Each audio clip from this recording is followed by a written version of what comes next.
At 9:17 on the morning of January 22, 1943, Second Lieutenant John George occupied a crouched position amidst the ruins of a Japanese bunker west of Point Cruz, observing a banyan tree 240 yards distant through an optical instrument his fellow officers had derided for the preceding 6 weeks.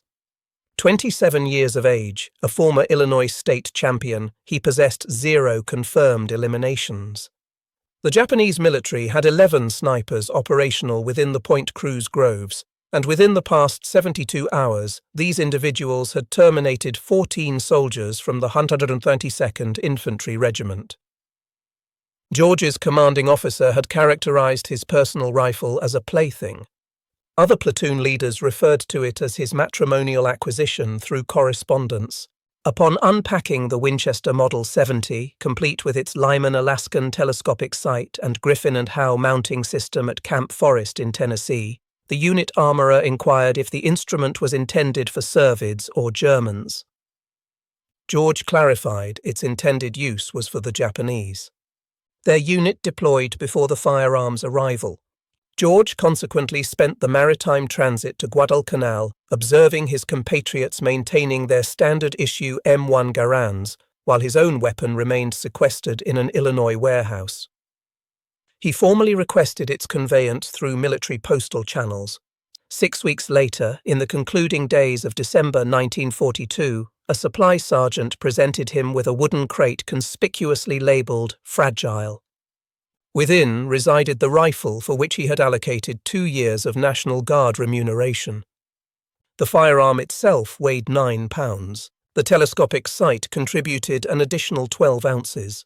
The standard-issue Garand distributed to every other individual in his battalion weighed 9.5 pounds and possessed no magnifying capability. George's rifle was a bolt-action mechanism with a 5-round capacity. The Garand was a semi-automatic weapon holding 8 rounds. Captain Morris issued a direct order for him to leave the sporting rifle within his tent and carry a legitimate military weapon. George elected to carry it regardless. The 122nd Infantry Regiment had relieved the Marine contingent on Guadalcanal in late December 1942. The Marines had been engaged in continuous combat since August. They had successfully captured Henderson Field and maintained its defense, but they had failed to secure Mount Austin, and they had not eliminated Japanese forces from the coastal groves west of the Matanikau River. Mount Austin ascended to an elevation of 1,514 feet. The Japanese designated it the Gifu, a position fortified by 500 men and 47 defensive emplacements. George's battalion commenced its assault on December 17th. They fought for 16 consecutive days. They sustained 34 men killed and 279 wounded before finally securing the western slope on January 2nd. By that juncture, George had discharged his Winchester precisely 0 times in a combat engagement. The jungle surrounding Point Cruz presented a different tactical environment. No established bunkers, no fixed defensive positions, merely Japanese soldiers who had retreated westward from Henderson Field and entrenched themselves within the massive trees. A number of these soldiers were snipers. They were equipped with scoped Arisaka Type 98 rifles. They possessed an intimate knowledge of the jungle and a professional understanding of patience.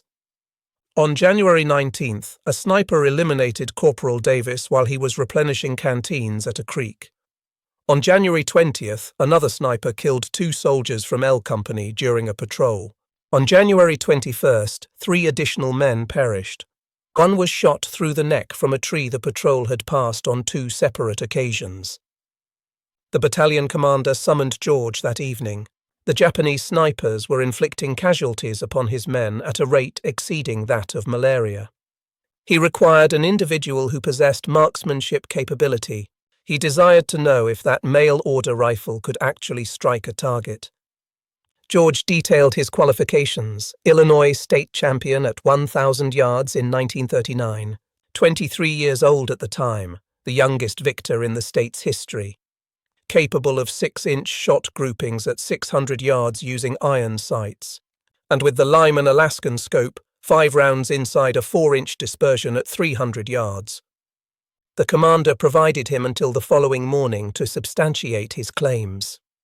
George dedicated the night to a meticulous inspection of his rifle.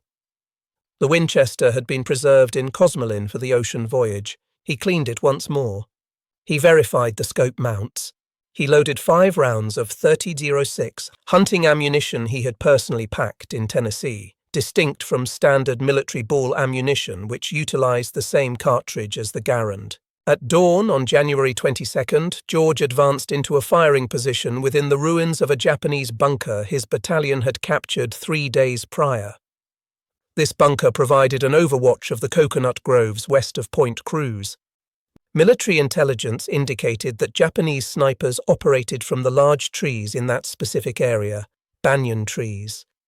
Some reached 90 feet in height with trunks 8 feet in diameter. A sniper could ascend one of these trees before dawn and remain there, completely concealed throughout the day. George had brought no spotter, no radio operator, merely his rifle, a canteen, and 60 rounds of ammunition in stripper clips. He established himself within the bunker and commenced his observation of the trees through his scope. The Lyman Alaskan offered 2.5 power magnification, not substantial but sufficient to detect movement in the branches that would be imperceptible to the naked eye. The jungle was perpetually audible with the sounds of birds, insects, and distant artillery. George had cultivated the ability to filter out this ambient noise and concentrate exclusively on movement. He scanned the trees methodically, left to right, top to bottom. At 9:17 he perceived it. A branch moved without any wind, a slight tremor 87 feet high in a banyan tree 240 yards away. George maintained his observation. The branch moved once more.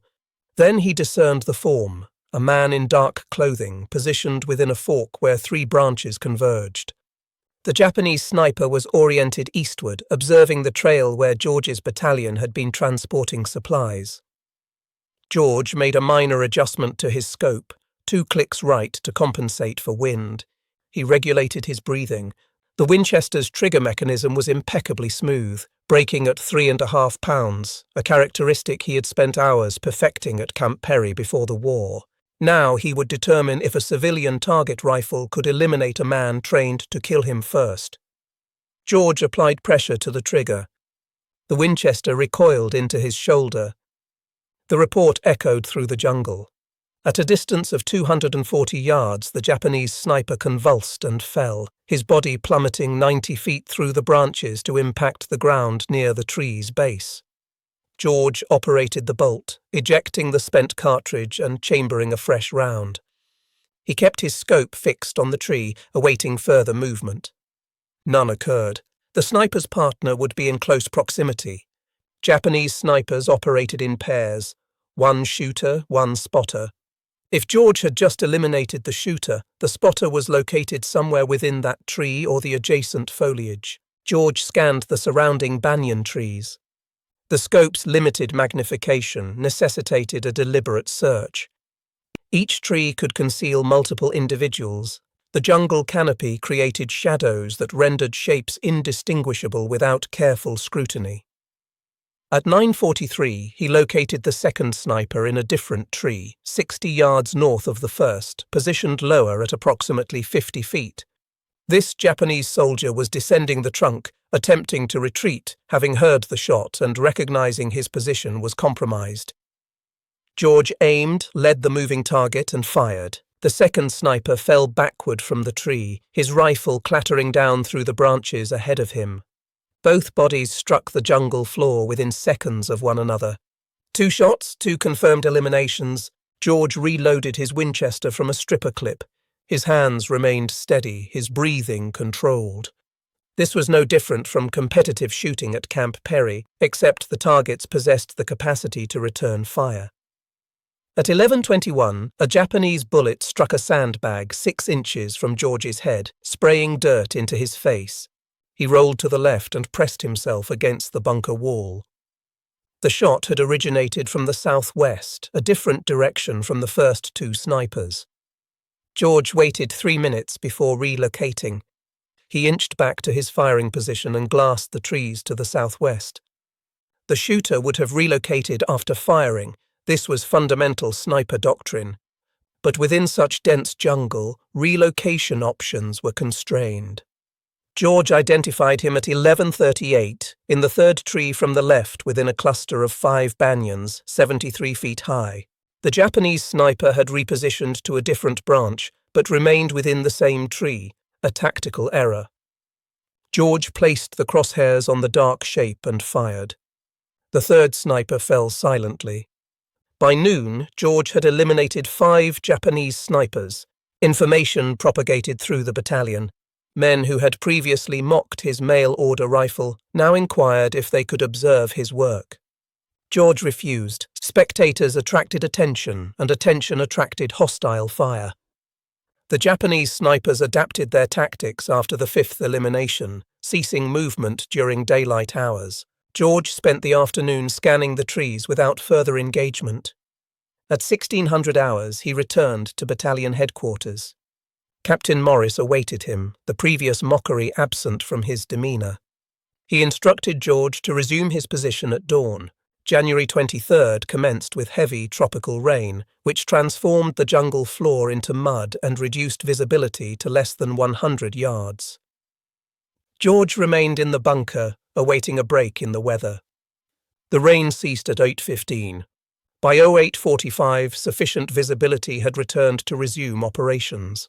George identified the first sniper of the day at 09:02. This Japanese soldier had ascended into position during the rainfall, an intelligent tactic, as the sound of rain masked movement. This sniper had selected a tree 290 yards distant, a greater range than the previous day, indicating the enemy was adapting to his capabilities.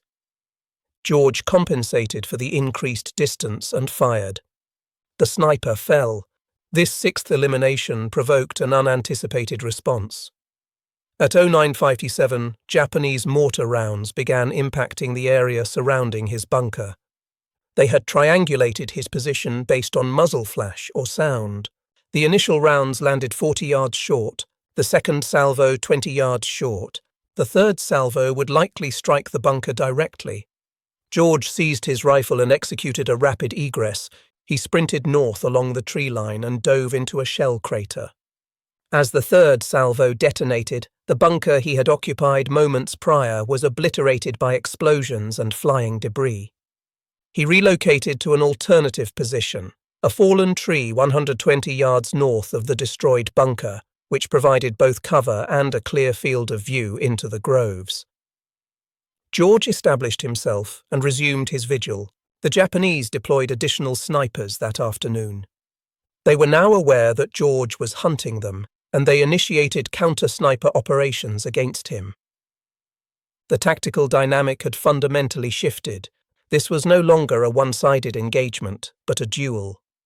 At 14:23, George eliminated his 7th sniper. At 15:41, he eliminated his 8th. This individual had climbed to a significant height of 94 feet, achieving excellent concealment, but the elevation created a discernible silhouette against the sky as the sun's angle shifted. At 1700 hours, Captain Morris dispatched a runner to recall George, who had been in position for 9 hours. Morris required a situation report. George reported 8 confirmed eliminations over 2 days, 12 rounds fired, 8 kills, 4 misses. Morris assigned George to continue sniper operations commencing at dawn on January 24th. That evening, George cleaned his Winchester and contemplated the arithmetic. 11 Japanese snipers operating in the Point Cruz groves, 8 now deceased, 3 remaining. Those 3 would be the most skilled, the survivors, and they now possessed knowledge of George's appearance and his distinctive rifle. George loaded his Winchester with 5 fresh rounds and attempted to sleep. At 0300, he abandoned the effort and sat in his tent with the rifle across his lap. The rain recommenced at 04:15.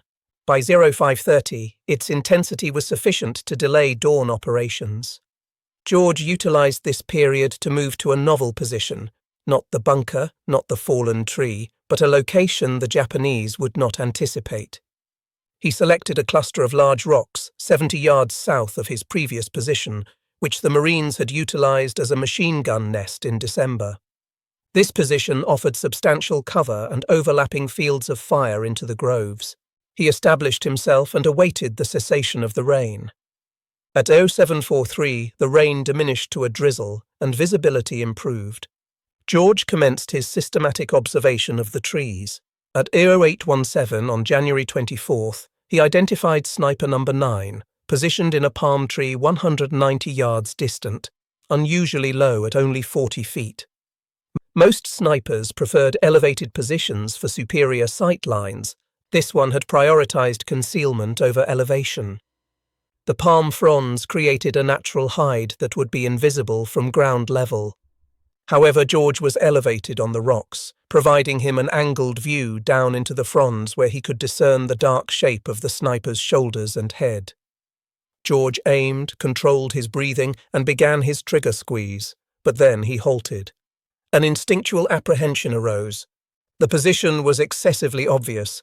Having eliminated 8 snipers over 3 days, George reasoned the remaining 3 would not commit such an elementary error.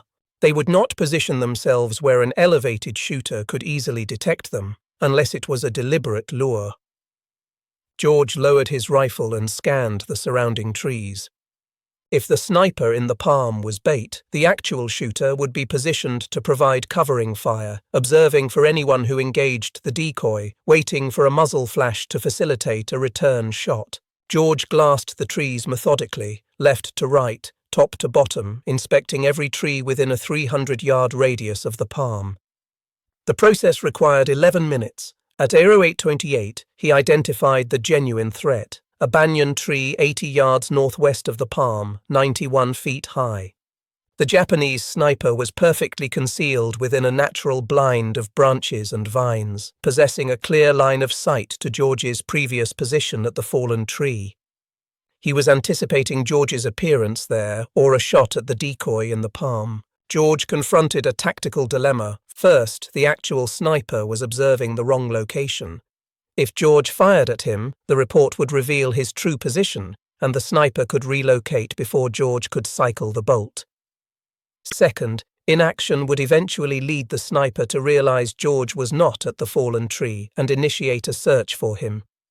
George resolved to utilize the enemy's deception against them. He aimed at the decoy sniper in the palm tree, adjusted for wind, and fired.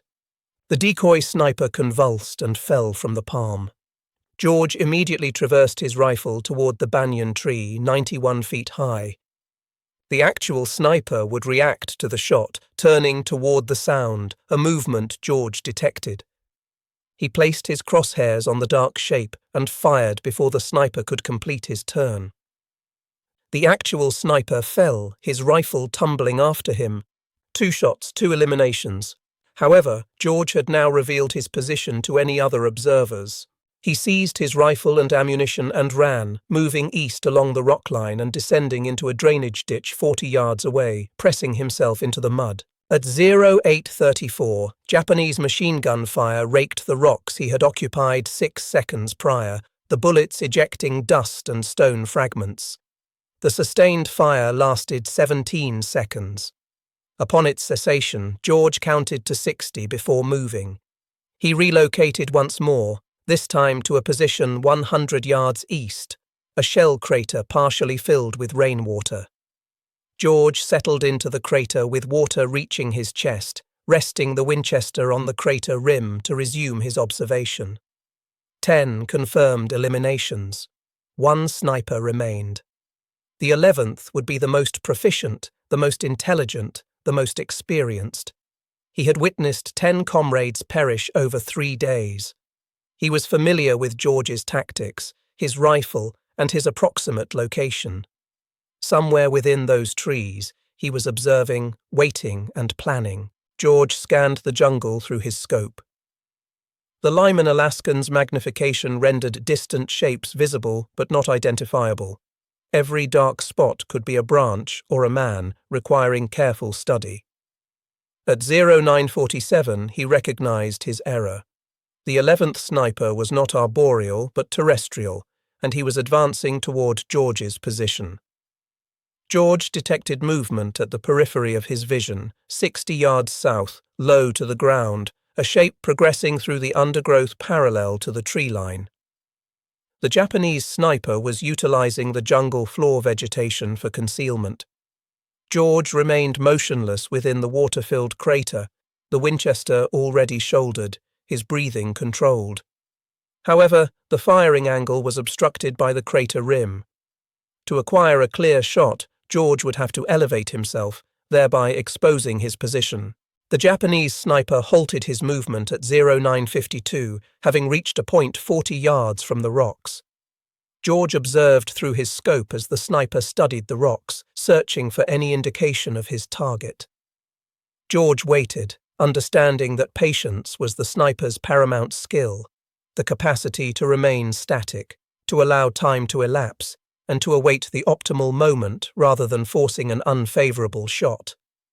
At 0958, the Japanese sniper resumed his advance, crawling forward to 35, then 30, then 25 yards from the rocks.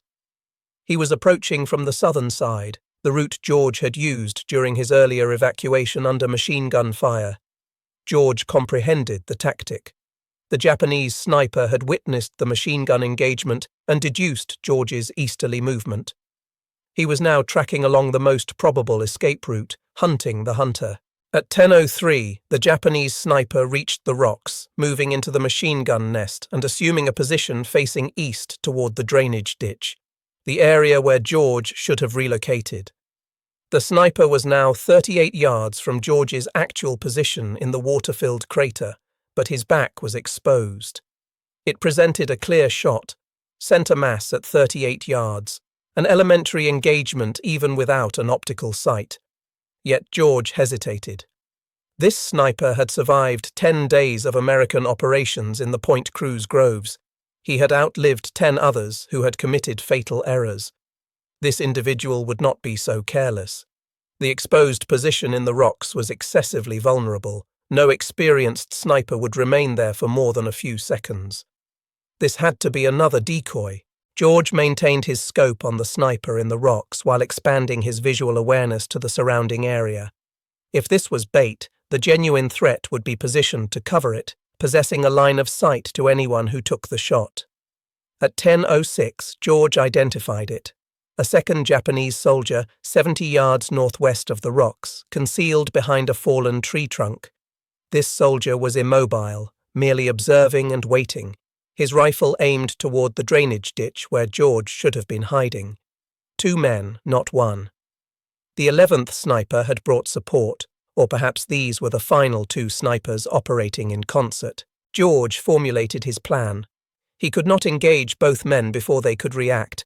The bolt-action Winchester required him to manually cycle the action between shots, providing them time to locate and return fire. An alternative approach was necessary.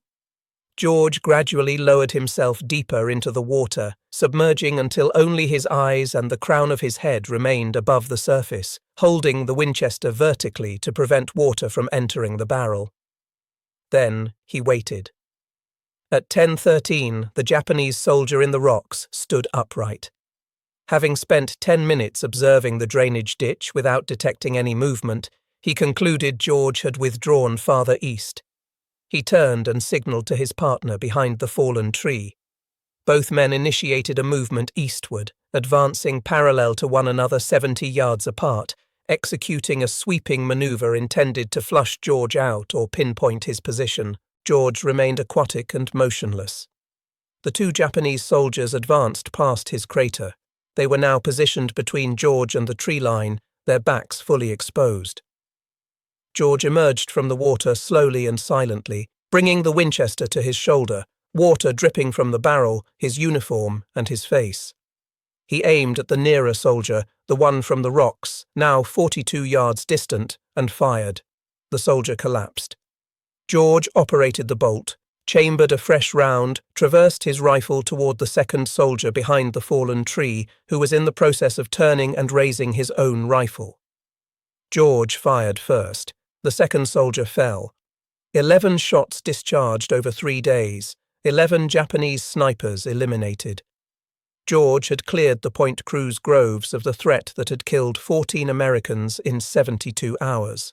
But as George egressed from the crater and collected his spent cartridges, a sound caused him to immobilize. Voices, Japanese voices, emanating from the tree line, indicating multiple individuals advancing toward the fallen soldiers. George had eliminated the snipers, but the snipers had not been operating in isolation. George returned to the crater. The water was cold and muddy. He submerged once more, retaining only his eyes above the surface, holding the Winchester vertically. The Japanese voices increased in volume, at least 6 men, possibly more, moving toward the 2 deceased snipers. He discerned the sounds of breaking branches and rattling equipment. These were infantry, likely a patrol or recovery team dispatched to retrieve the bodies. George counted seconds. The voices halted at the location of the first body, 42 yards from his crater, sufficiently proximate to hear them distinctly despite the language barrier. Then the voices shifted to the second body, accompanied by urgent conversation. At 10:28, the voices resumed movement, not toward the tree line, but directly toward George's crater. They had discovered his tracks, boot prints in the mud leading from the rocks to the crater's edge. George had been meticulous regarding noise and movement, but had neglected track discipline. George possessed 5 rounds in the Winchester and faced a minimum of 6 Japanese soldiers. The odds were unfavorable for a bolt-action rifle. He evaluated his options, remain concealed and hope they bypass his position or engage. The voices drew closer.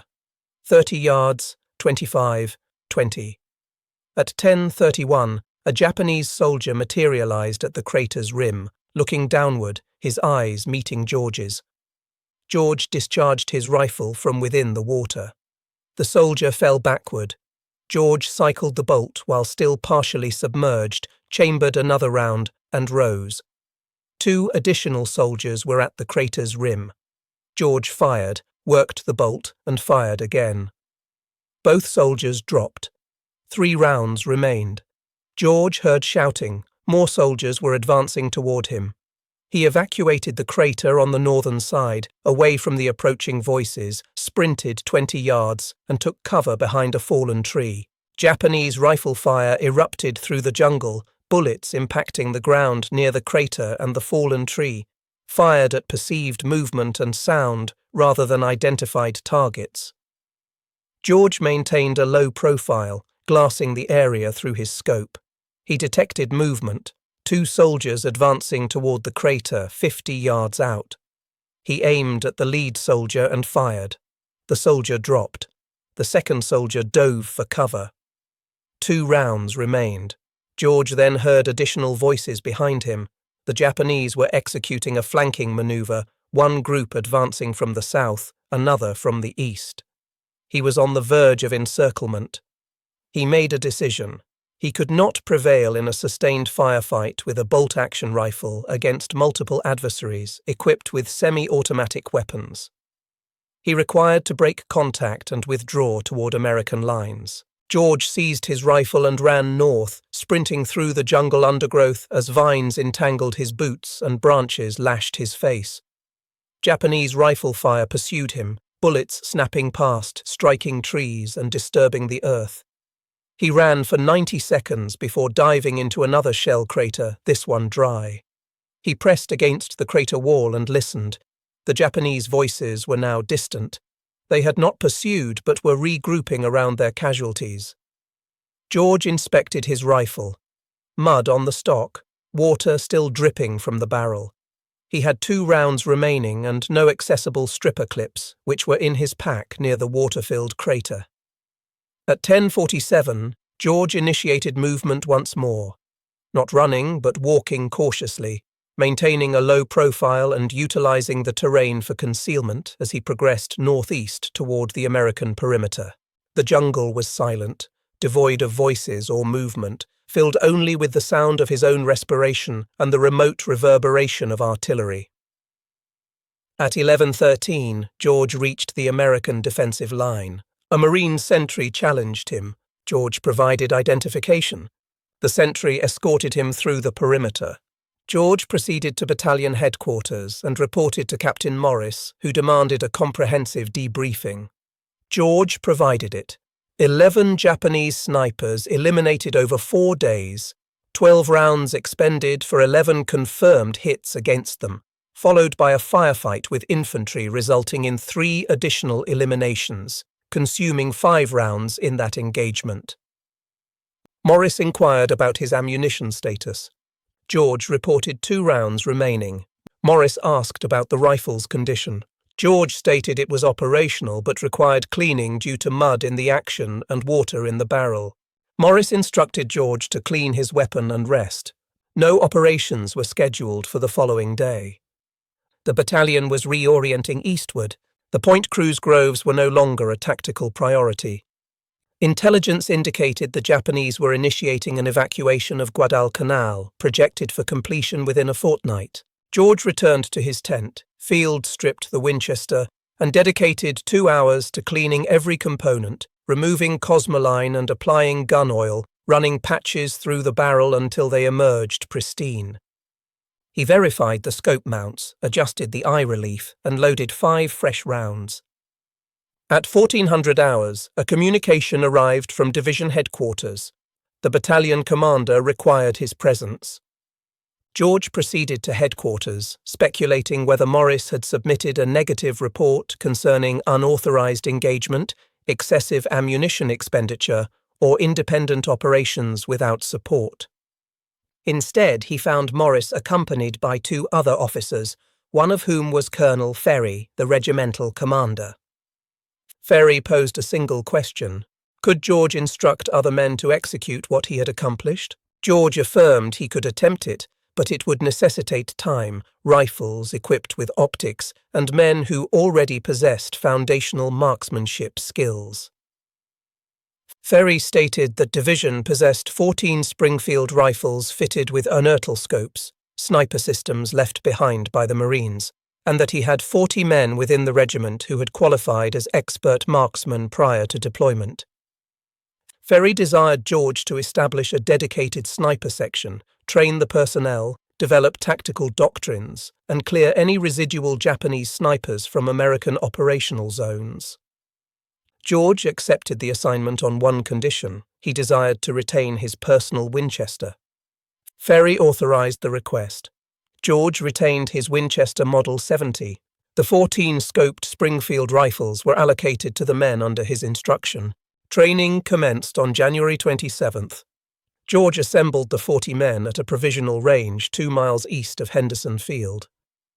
These men were expert marksmen in a controlled environment, having qualified with iron sights at distances up to 500 yards, but none possessed combat experience as snipers, and none had eliminated an adversary from a concealed position. George initiated instruction with the fundamentals: respiratory control, trigger squeeze, and wind estimation. The Springfield rifles weighed 11 pounds with the unertl scopes attached, heavier than the Garand and George's Winchester. This weight provided stability, but induced fatigue during prolonged aiming. George instructed them to utilize any available support: rocks, logs, sandbags, emphasizing that the jungle seldom offered ideal shooting positions, and that snipers must adapt to the terrain and construct stable platforms from accessible materials. Range training persisted for 3 days. George had the men engage stationary targets from 100 to 400 yards, then progressing to moving targets, and finally targets partially obscured by vegetation. By January 30th, 32 of the 40 men could consistently strike human-sized targets at 300 yards under simulated field conditions. George organized them into 16 two-man teams, comprising a shooter and a spotter. The spotter was equipped with binoculars and a Garand, his responsibilities being target acquisition and security provision while the shooter engaged. Roles could be alternated following each engagement to maintain proficiency and prevent over-reliance on a single shooter. On February 1st, George deployed 4 teams into the field with the mission of clearing Japanese positions west of the Matanikau River. Intelligence suggested small groups of Japanese soldiers, stragglers who had not yet evacuated, remained operational in that sector. George partnered with a spotter, Corporal Hayes. They established a position on elevated ground overlooking a trail utilized by the Japanese for resupply. At 07:20, a Japanese soldier appeared on the trail. Hayes confirmed the target through his binoculars. George fired. The soldier fell. George cycled the bolt and scanned for additional targets. None materialized. Over the subsequent 6 hours, George's team engaged 7 more Japanese soldiers on that trail. 7 shots, 6 eliminations, 1 miss attributable to wind miscalculation. The other 3 teams reported analogous results. 23 Japanese soldiers eliminated that day with 0 American casualties. The sniper section continued its operations through early February. By February 9th, the section had accounted for 74 confirmed Japanese eliminations, a conservative figure counting only engagements where the casualty could be visually verified. The Japanese evacuation accelerated during this period, with destroyers arriving nocturnally to extract troops from Cape Esperance on Guadalcanal's western extremity. American forces advanced westward to interdict the evacuation, but the Japanese executed effective rearguard actions. George's sniper section was tasked with neutralizing Japanese soldiers covering the retreat routes. On February 7th, while operating near the Tanamba River, George was struck by a Japanese rifleman. The projectile impacted his left shoulder, the force rotating his body and precipitating his fall. Hayes extracted George to cover and summoned a medic. The wound was significant but not mortal. The bullet had traversed muscular tissue without fracturing bone or severing major vasculature. George was evacuated to a field hospital near Henderson Field, where medical personnel cleansed the wound and sutured it. They informed George he would recuperate, but required convalescence. No combat operations for a minimum of 3 weeks. George spent a fortnight at the field hospital. During this interval, the Japanese completed their evacuation of Guadalcanal. On February 9th, American forces reached Cape Esperance and found it abandoned. The campaign had concluded. George's sniper section had been operational for 12 days, achieving 74 confirmed eliminations with 0 friendly casualties during sniper-specific operations. The section received official recognition from division headquarters, and Colonel Ferry recommended George for a Bronze Star. However, George's war was not concluded. During his convalescence, orders originated from Pacific Command. The Army required experienced combat officers for a new, classified mission in Burma. George volunteered. By March, he was aboard a transport vessel traversing the Pacific westward. His Winchester Model 70 was secured within a waterproof case in the cargo hold, the Lyman Alaskan scope enveloped in oilcloth. George was unaware of the mission's specifics, knowing only that it involved jungle warfare, long-range patrols, and operations behind Japanese lines. The type of mission where an individual possessing a rifle capable of engaging targets at 600 yards could prove instrumental. The transport reached India on April 3rd. George and 200 other officers received a briefing on their assignment. They were to join a new unit, totaling 3,000 men. This unit lacked an official designation at that time, but the personnel referred to themselves by another name, Merrill's Marauders. The 5307th Composite Unit was formally designated on May 28, 1943, but training had commenced in April, focusing on long-range penetration tactics, jungle survival, and sustained operations without logistical supply lines. Modelled after Brigadier Ord Wingate's Chindits, the unit comprised small mobile forces capable of operating deep within enemy territory for extended durations. George was assigned to the 2nd Battalion. His role was not officially designated as a sniper. The Army did not incorporate formal sniper positions into its table of organization, so he was designated as a rifle platoon leader. However, Colonel Ferry's recommendation had preceded him from Guadalcanal, and battalion command was cognizant of his capabilities with a rifle. Training occurred in central India. The topography differed from Guadalcanal, but the fundamental principles of heat, humidity, dense vegetation, and limited visibility persisted. The Burmese jungle would present greater challenges, more precipitous terrain, more intense rainfall, and an adversary with superior familiarity with the environment. George modified his equipment for the Burmese theatre. The Winchester Model 70 had performed admirably on Guadalcanal, but those were short-range operations with regular resupply.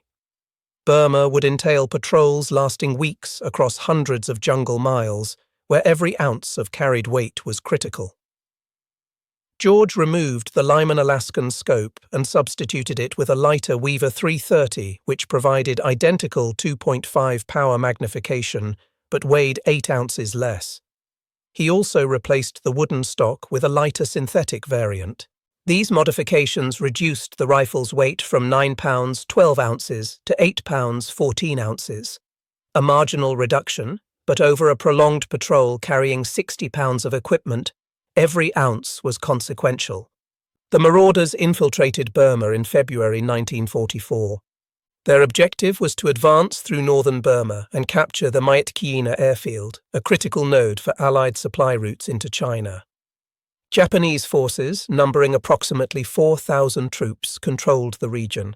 The marauders planned to approach overland through terrain the Japanese deemed impassable for substantial formations: mountainous, riverine, dense jungle devoid of roads and with limited trails. The force would transport all supplies on their person or via pack mules.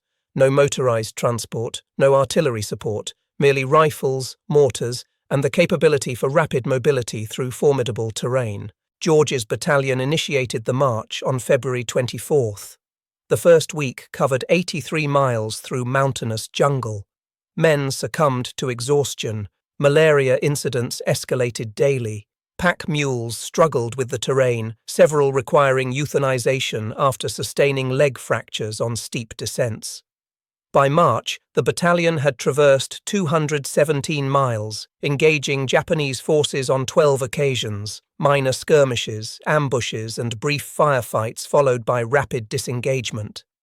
The marauders' doctrine emphasized mobility and harassment, severing supply lines and generating chaos behind Japanese positions, not holding captured ground. George employed his Winchester on 3 occasions during the march, once at 412 yards against a Japanese officer directing troops at a river crossing, once at 380 yards against a machine gun emplacement, and once at 290 yards against a sniper who had immobilized a marauder patrol. 3 shots, 3 eliminations. George never discharged more than a single round per engagement. The Winchester's distinctive report, unlike the Garand's sharp crack, announced his presence, and a subsequent shot would afford the Japanese time to locate him. George cultivated the discipline of firing and immediately displacing. The march to MailOrder consumed 3 months. By late May, the marauders had covered over 700 miles. They had lost more personnel to disease, malaria, dysentery, typhus, than to combat. The unit that entered Burma with 3,000 effectives was reduced to fewer than 1,300 combat-ready individuals. On May 17th, the marauders secured the MailOrder airfield. The operation was tactically successful, but the cost was severe. The unit was rendered combat ineffective due to excessive casualties, illness, and prolonged jungle operation without adequate rest or medical support. George survived the Burmese campaign. His Winchester survived as well, although the rifle that had proven so effective on Guadalcanal was utilized merely 7 times during 3 months of operations. The marauders infrequently engaged in the long-range precision shooting for which a scoped rifle was designed. Most combat consisted of close-range ambushes at 50 yards or less, firefights in dense vegetation where visibility was limited to 30 feet. During those 3 months, George attained a realization. The Winchester Model 70 was an exceptional firearm, arguably the finest bolt-action sporting rifle ever manufactured, but modern warfare was evolving. Semi-automatic rifles like the Garand were becoming standardized. Future conflicts would demand different weapons and different tactics. However, there would be no immediate next war for George. By June 1944, he was evacuated from Burma with the remnants of the marauders. The unit was disbanded, and George was reassigned to training duties within the United States. He never again discharged his Winchester in combat. George returned to the United States in July 1944. The Army promoted him to captain and posted him to Fort Benning, Georgia, where his assignment was instructing infantry officers in marksmanship and small unit tactics. He disseminated the lessons acquired on Guadalcanal and in Burma: jungle mobility, distant target identification and engagement, and independent operations without logistical chains.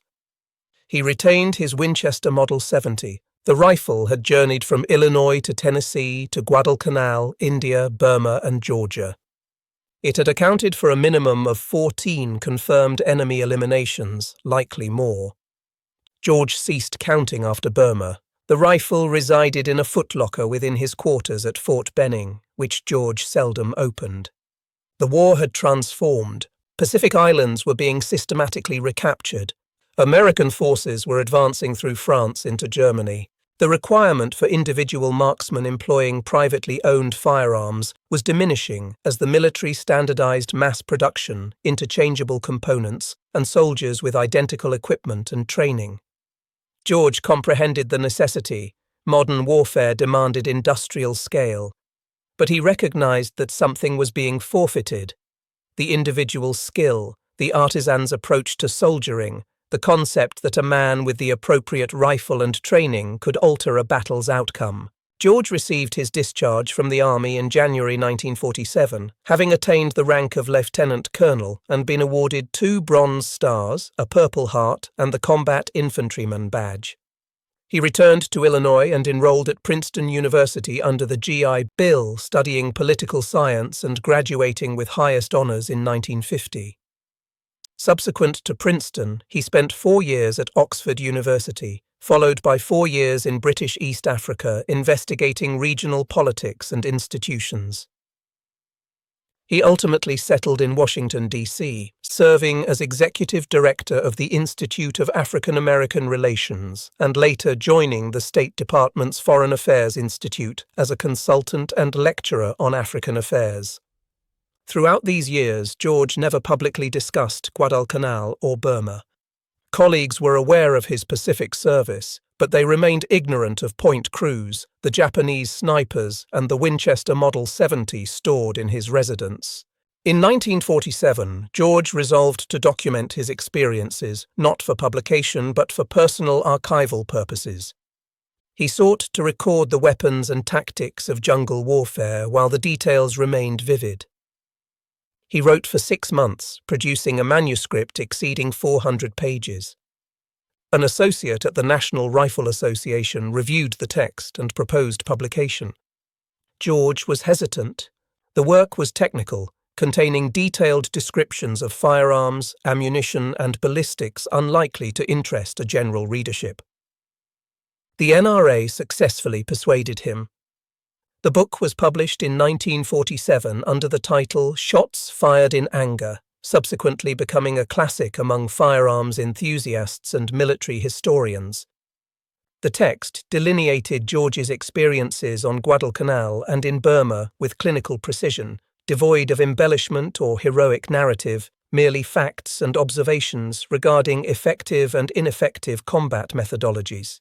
The book remains in print today, utilized as a reference by collectors and historians analyzing World War II small arms. George's descriptions of Japanese weaponry endure as some of the most meticulous contemporary accounts available. George lived to witness the United States engage in 3 subsequent conflicts: Korea, Vietnam, and the Gulf War. He observed the evolution of military rifles from the Garand to the M14 to the M16. He observed sniping mature into a formal military specialty with dedicated training and equipment. He observed the lessons of World War II being rediscovered and refined by successive generations of soldiers. John George died on January 3, 2009, at the age of 90. The Winchester Model 70 that had eliminated Japanese snipers on Guadalcanal was donated to the National Firearms Museum in Fairfax, Virginia, where it resides within a display case accompanied by a placard summarizing its history. The majority of visitors pass without pausing. It resembles any other vintage hunting rifle, but it is not. It is the rifle that demonstrated a state champion marksman equipped with a mail-order scope could outperform professionally trained military snipers. The rifle that cleared the Point Cruz groves in 4 days, when an entire battalion could not achieve this in 2 weeks. The rifle that influenced the American military's conceptualization of individual marksmanship within modern warfare.